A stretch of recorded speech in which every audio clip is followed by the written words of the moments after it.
Located in Amritsar, India, that's very far up north, and it's the holiest site of the Sikhs. It's a temple of worship that includes a governing body for worldwide Sikhism, was located there. As you can see, well, you can't totally see in this picture, but there's 4 doors on each side of this structure, and that's meant to symbolize that all religions are welcome and equal in truth. The Golden Temple is very beautiful, and it has music and kirtan going on all day and most of the night as well.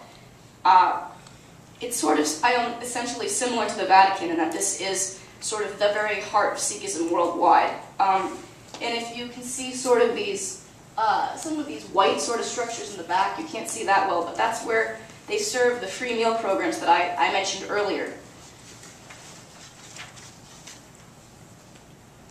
So I wanted to spend a bit of time just talking about some Sikh values. This is not, a comprehensive list of Sikh values, but it just sort of gives an idea of some of the ones that stick out, especially to me. So the first one is that I just wanted to emphasize here that, service to others is just a huge part of Sikhism. It goes beyond the free meal programs I was talking about into all sorts of other sort of community activism and service among Sikhs. This is very, very important to us. And we believe that service to others is a form of service to the Lord. And this concept is called seva.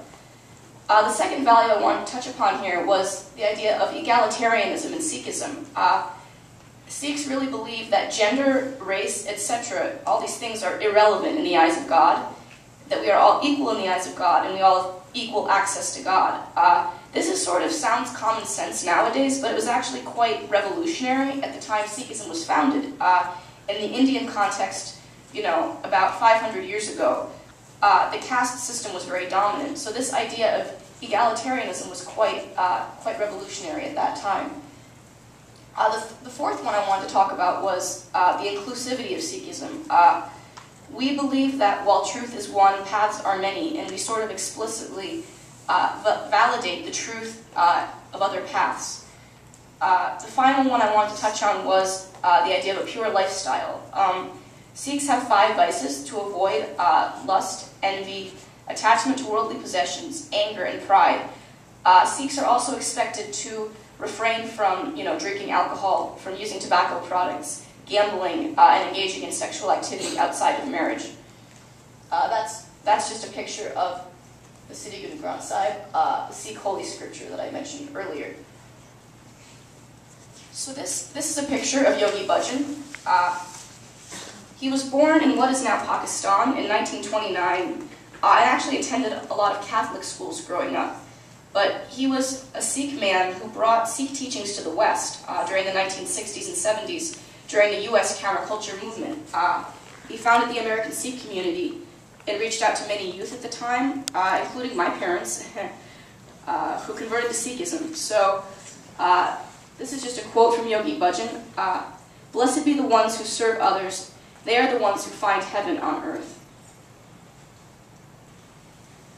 Sikhs have also been very involved in interfaith work, and this is what often inspires me in my own interfaith work. This can be traced back to the very beginning of Sikhism with Guru Nanak, the founder. Guru Nanak founded Sikhism in India at a time when religious conflict and violence was on the uptick between Hindus and Muslims, and part of the reason he founded Sikhism was to have a third way between these two paths, to try and decrease this sort of sectarian violence. He's famous for saying, "There is no Hindu, there is no Muslim." Another way that Sikhism inspires me in interfaith work is the Siddhi Guru Granth Sahib. This not only includes writings by Sikh saints, but it includes writings by Muslim and Hindu saints as well. And finally, as a personal leader, Yogi Bhajan inspires me in interfaith work. He met with Pope Paul II to discuss interreligious dialogue. That's a picture of him up here. He also met with the Dalai Lama and the Archbishop of Canterbury to foster world peace. That on the bottom is a picture of Yogi Bhajan and the Dalai Lama. So I wanted to wrap up this discussion of Sikhism by sort of bringing this into the modern age here, and with a really recent event that I found very heartbreaking. A lot of you guys have probably already heard about this. It was covered pretty widely in the media here in the US, but In case you didn't hear about it, what happened was a self-identified white supremacist named Wade Michael Page entered a Sikh temple in Oak Creek, Wisconsin, opening fire and killing 6 Sikhs. I only mention this because I sort of want to bring up a sense of urgency here in terms of what's at stake. What are the dangers of not engaging with religious diversity in a positive way? This is one of them. But I also wanted to point out here that this was inspiring in some ways, in that many, religious and non-religious communities stood in solidarity for the Sikhs.